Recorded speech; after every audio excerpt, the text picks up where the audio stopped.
Organisasi sayap Partai Gerindra Tunas Indonesia Raya atau bisa disingkat TIDAR, mendapat mandat meraih suara milenial dan Gen Z di pemilu 2024. Adapun target raihan suara itu selaras dengan upaya memenangkan Prabowo Subianto di Pilpres 2024.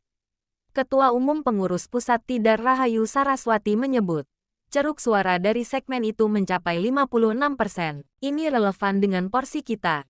Target kita ya memenangkan yang 56% tadi. Ini tanggung jawab besar. Bebernya ditemui usai Musdaluk PD TIDAR NTB di Senigi. Meski demikian, Putri Hashim Joyo Hadikusumo ini mengakui punya tantangan yang besar. Sebab aktris dan presenter ini menilai TIDAR masih harus menghadapi faktor partisipasi pemilih di segmen itu. Bagaimana agar pemilih milenial ini mau masuk ke TPS? Tingkat apatisme pemilih muda ini terkenal tinggi. Jadi ini tantangan kita bebernya. Meski demikian, Saras mengaku TIDAR sudah punya kalkulasi perolehan suara.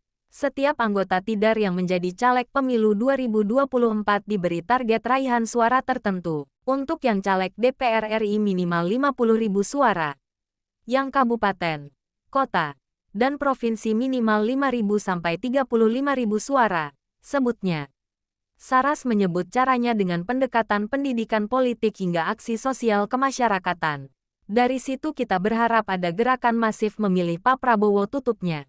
Terutama para caleg yang maju karena kita ada Sisrania yang akan maju untuk DPR RI, teman-teman yang maju untuk provinsi maupun juga kabupaten kota, satu harus loyal dan konsisten dengan semangat perjuangan yang ada di Gerindra. Itu menjunjung tinggi ya kembali lagi tadi Pancasila dan semangat Undang-Undang Dasar 1945, apalagi untuk kita bisa berdiri di atas kaki sendiri dengan pasal 33, apapun yang ada di tanah air kita itu harus sepenuhnya untuk kesejahteraan rakyat. Jangan pernah melupakan itu. Dan artinya juga jangan sampai lupa anak-anak mudanya. Kalau misalkan hanya fokus kepada pemilih yang biasanya hadir di acara-acara kampanye ya belum tentu bisa menang sepenuhnya. Jadi harus bisa ke semua tempat, ke semua daerah. Secara personal melihat Mbak Katanya Rania, tadi terakhir. Lanjut. Mbak Rania apakah punya? Saya sangat memiliki karena dia punya hati. Ya, itu yang pertama. Kalau misalkan mau jadi wakil rakyat, punya hati untuk melihat daerahnya menjadi daerah yang lebih baik, itu kunci. Kepedulian itu kunci. Kalau hanya untuk mencari jabatan posisi, aduh di mana aja silahkan. Mau nyari duit apalagi jangan di politik. Tapi beliau ini dari keluarga yang sudah sangat mapan, ingin berkontribusi bagi bangsa dan negara, sama seperti waktu saya pertama kali mau maju DPR RI 2014. Ya itulah kuncinya. Kalau ada kepedulian, saya yakin bisa menjadi wakil rakyat yang sangat baik. Siap. Harus menang telak. Nggak ada neko-neko kita. Pokoknya menang telak di sini. Apa instruksinya terhadap TIDAR NTB?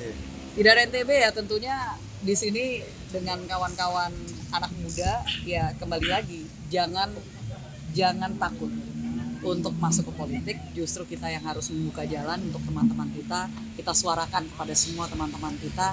Ayo kalau kita apalagi kita punya andil yang sangat besar sebagai 56% pemilik suara, jangan sampai tidak hadir di TPS, jangan sampai kehilangan kesempatan untuk kita menentukan masa depan seperti apa yang akan kita warisi. Jadi harus tetap semangat. Terakhir kan. Terima kasih sudah nonton. Jangan lupa like, subscribe, dan share ya.